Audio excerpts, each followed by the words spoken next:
La sécurité prime-t-elle sur les libertés? Ah, la sécurité, bah, je dirais que elle peut primer sur certains points. Donc après, ça dépend. La question, elle est orientée surtout. Oui, surtout. Oui, oui. Ça dépend. Je donne des exemples. Si vous voulez, oui. Bah, admettons, par exemple, je sais pas moi, je donne un cas comme ça. Je donne un cas avec Just Eat, tu vois, avec les vélos. Admettons, je sais pas, il y a une. Je suis en commande, etc. Il y a une voiture qui passe. Elle a feu rouge. Donc, lui, il a la liberté, entre guillemets.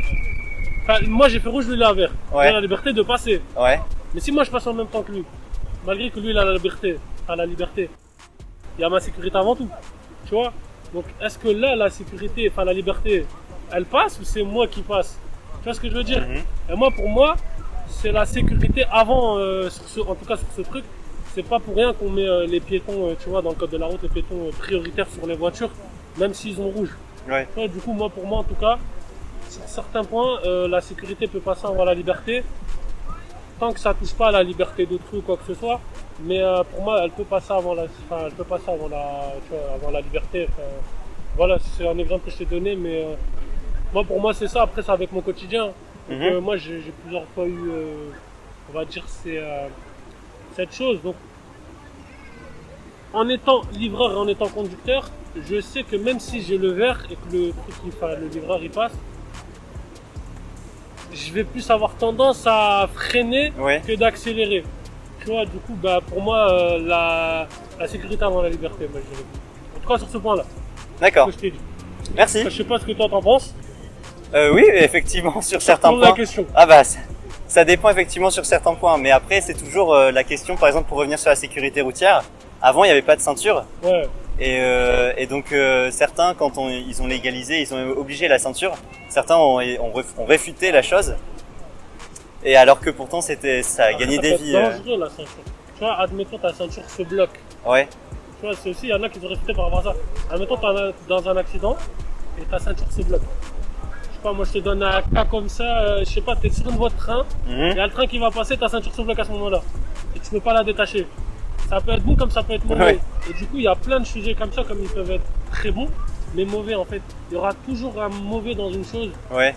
Mais on en fait toujours ressortir le bon parce que la ceinture peut sauver des vies comme elle peut en détruire. Je connais des gens qui ont eu des accidents et qui n'avaient pas la ceinture, et d'autres qu'ils ont rien eu, et d'autres qui ont eu la ceinture et qui ont eu des choses. Donc ça peut être sur ce point-là, du coup, voilà. Merci beaucoup. Après, ça dépend aussi, c'est les limites de la liberté et les limites de la sécurité.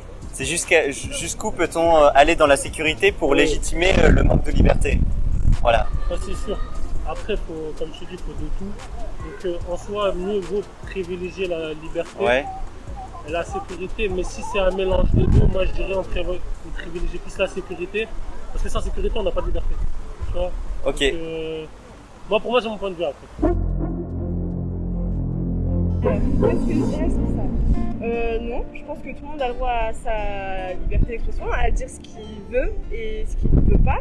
Par contre, je pense qu'il y a des limites et il y a des manières de dire les choses. Il y a des propos qui peuvent blesser certaines personnes et donc il y a des manières de dire, mais on peut toujours dire ce qu'on pense et il n'y a aucun problème sur ça, je pense. Voilà. Et même si on dit, par exemple, des propos d'extrême droite, tu dirais quoi? Que moi je suis pas du tout en accord avec ça par exemple, Ouais. et que ça dépend. Je peux rien dire parce que je viens de dire que j'acceptais la liberté d'expression, mais il y a des manières de le dire, il y a des remarques racistes que j'accepte pas, parce que j'appelle pas ça la liberté d'expression, j'appelle ça parfois du manque de respect, du racisme, etc. Mais si c'est bien construit et que la personne défend son avis, son opinion, il y a pas de souci.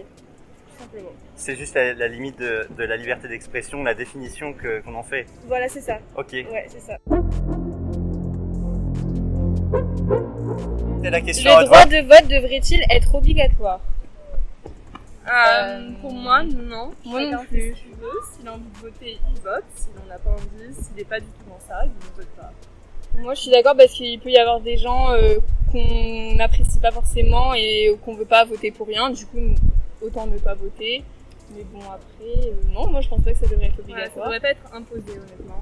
Moi, je dirais plus c'est un devoir de citoyen, mais on n'est pas obligé de voter. Peu importe ce que dit l'État, mais on n'est pas forcément obligé de voter. Si on a envie de voter, on vote. Si on n'a pas envie de voter, on vote pas. Même si c'est conseillé de voter quand même. Mais de toute façon, aujourd'hui, les politiciens, on se dit c'est tous les mêmes. Donc, quand on vote ou pas, c'est toujours la même chose qui se passe. On n'est jamais content au final. Donc, moi, je suis d'accord. voilà, c'est ce que je pense. Moi. Et le vote blanc devrait-il être valorisé? Les gens qui votent blanc, je sais pas pourquoi, autant ne pas aller voter en fait. Voilà, c'est ça, c'est ce que j'avais dit. C'est une perte de temps. Prendre la tête pour aller là-bas. Ouais. Donc nous on vient de lancer un site internet, donc c'est un circuit court. On va vendre des produits locaux, des produits zéro déchet, éco-responsables, issus de l'agriculture raisonnée et biologique si on arrive à trouver des producteurs comme ça. Et on livre à vélo dans le Vieux-Lille. Donc voilà, on vient de se lancer, on est très axé aussi sur les commentaires des consommateurs. Et donc voilà. Merci. Alors moi j'habite dans le Vieux-Lille, du coup je vais clairement t'en prendre un. Merci.